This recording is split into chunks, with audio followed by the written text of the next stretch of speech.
अस्सलामुअलैकुम। कैसे हैं आप सब? आई होप सब बहुत अच्छे होंगे, खैरियत से होंगे, मज़े में होंगे। अल्लाह ताला आप सबको खुश रखे, सलामत रखे, खैर व आफियत वाली ज़िंदगी दे। आप सब जहाँ भी हैं, कहीं भी हैं, अल्लाह ताला आप सबको, हम सबको अपने हिफ्ज़ व अमान में रखे।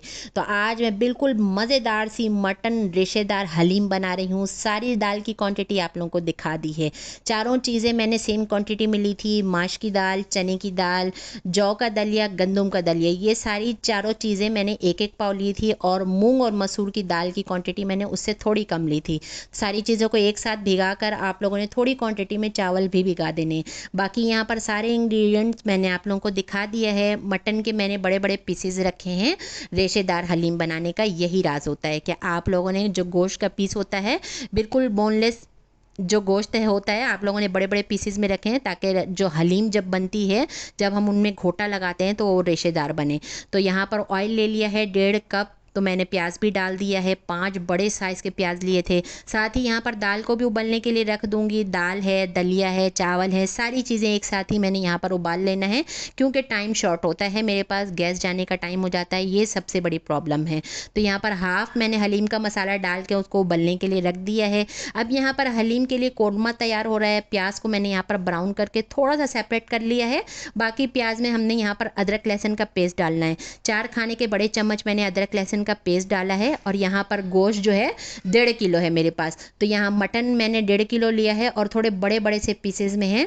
आप यकीन करें, जिसने भी ये हलीम खाई है, सब ने मेरी बहुत तारीफ़ की थी कि यह हलीम बाज़ार से भी कई गुना बेहतर बनी है। तो आप लोग लाजमी ट्राई कीजिएगा। अब यहाँ पर चारों मसाले जो है ना, 2-2 खाने के चम्मच लिए हैं। हल्दी है, पिसी मिर्च है, होममेड गरम मसाला है, नमक है। नमक की क्वांटिटी हमें बाद में भी और डालनी पड़ेगी, लेकिन अभी मैंने कम डाला है। 5 मिनट के लिए इन मसालों के साथ गोश्त को अच्छी तरह से भून लें। बहुत ज़्यादा नहीं भूनना आप लोगों ने, क्योंकि अभी इसमें पकना है। ठीक है, अब यहाँ पर मैंने मसाले डाल के भून लिया है इनको। अब यहाँ पर टमाटर की क्वांटिटी आप लोगों ने अपनी दालों के हिसाब से लेना है।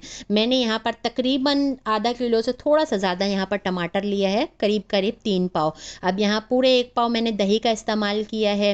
1 पाव दही है, 3 पाव के करीब टमाटर है। तो यहाँ पर सारी क्वांटिटी आप लोगों को साथ साथ बता रही हूँ। हरी मिर्चों को 20 से चाक कर लिया है। यहाँ पर हरी मिर्च अपनी क्वांटिटी के हिसाब से डालिएगा।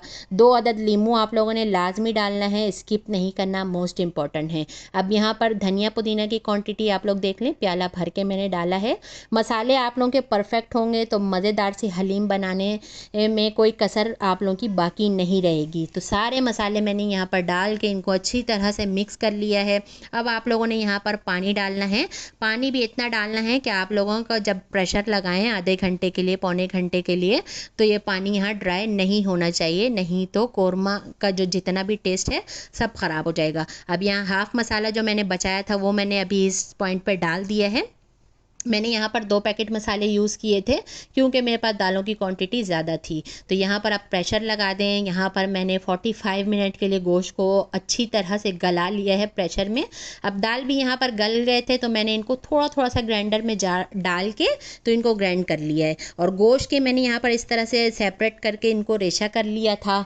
और क्या कहते हैं, जो गोश्त का जो जितना ग्रेवी बचा था ना, उसको मैंने डाल के ग्राइंडर में उसको भी ग्राइंड कर लिया है, ताकि जितने भी मोटे मोटे टमाटर और नींबू पुदीना वगैरह थे ना, वो सब एक यकजा हो जाए। देखें इस तरह से ग्रेवी बिल्कुल यहाँ पर ग्राइंड की हुई है, बिल्कुल सारे मसाले मिक्स हो चुके हैं। अब आप लोगों को यहाँ पर घोटा लगाने में बहुत ज़्यादा मेहनत नहीं करनी पड़ेगी। तो यहाँ पर इसी तरीके से आप लोग हलीम बनाएं, बहुत ज़्यादा मेहनत नहीं लगेगी। बस घोटे में आप लोगों ने थोड़ा सा अपना हाथ का इस्तेमाल करना है, लेकिन टाइम थोड़ा ज़्यादा लग जाता है इस रेसिपी को बनाने में, लेकिन रेसिपी बड़े कमाल की बनती है। अब सारी चीज़ें यहाँ पर मैंने मिक्स कर ली है। अब बारी आएगी घोटे की। उससे पहले आप लोग यहाँ पर हलीम का दूसरा पैकेट पूरा डाल लें, जितना मैंने अभी आप लोगों को यहाँ पर दिखाया है। अब ये बड़े साइज़ की पतीली है, तो बहुत ज़्यादा क्वांटिटी में मैंने यहाँ पर हलीम बनाई थी, तो 2 पैकेट मसाले का इस्तेमाल किया है। अब हाथों को आप लोगों ने बिल्कुल ज़ोरदार तरीके से इस्तेमाल करना है। जितनी जान है सारी इस घोटे में आप लोगों ने लगा देनी है। तकरीबन 20 मिनट के लिए मैंने इनको घोटा लगाया था पकते हुए। अब यहाँ पर सिरका डालिएगा तो बहुत कमाल का आप लोगों की हलीम की टेस्ट हो जाएगा यहाँ पर। तो यहाँ पर सिरका डालने से बड़े मज़ेदार फ्लेवर बना था। तो मज़ीद 10 मिनट के लिए मैंने इनको यहाँ घोटा लगा दिया है। देखिए हलीम पक पक के इतनी मज़ेदार रेशेदार हो गई है कि आप लोग देख कर ही आप लोगों की वाह वाह निकल जाएगी। तो इसको ज़रूर ट्राई कीजिएगा, मुझे फ़ीडबैक लाजमी दीजिएगा। अब यहाँ पर हमारी मज़ेदार सी थकाने वाली रेसिपी बनकर बिल्कुल तैयार है। मेरे तो अंग अंग में दर्द उठ गया था इसको बनाने के बाद। खैर कोई नहीं, आप लोगों के लिए मेहनत करती हूँ, आप लोग ताकि इस रेसिपी को ट्राई करें और आपके घर वाले भी आपकी तारीफ़ करें। तो लास्ट में मैंने यहाँ पर प्याज, हरी मिर्चें, चाट मसाला और नींबू को स्प्रिंकल कर दिया था। और नींबू के अंदर रस भी नहीं था, जिसे मैं निचोड़ निचोड़ के थक गई, क्योंकि आजकल नींबू में बिल्कुल भी रस नहीं होता। खैर बाद में मैंने दूसरा नींबू निकाल लिया था। तो आप लोगों को रेसिपी पसंद आई हो तो लाइक शेयर कीजिएगा, चैनल पर नए हैं लाजमी सब्सक्राइब कीजिएगा। अपना बहुत सारा ख्याल रखिएगा, दुआओं में याद रखिएगा। बहुत जल्द आऊँगी एक और बहुत ही मज़ेदार सी रेसिपी के साथ। अल्लाह हाफिज़।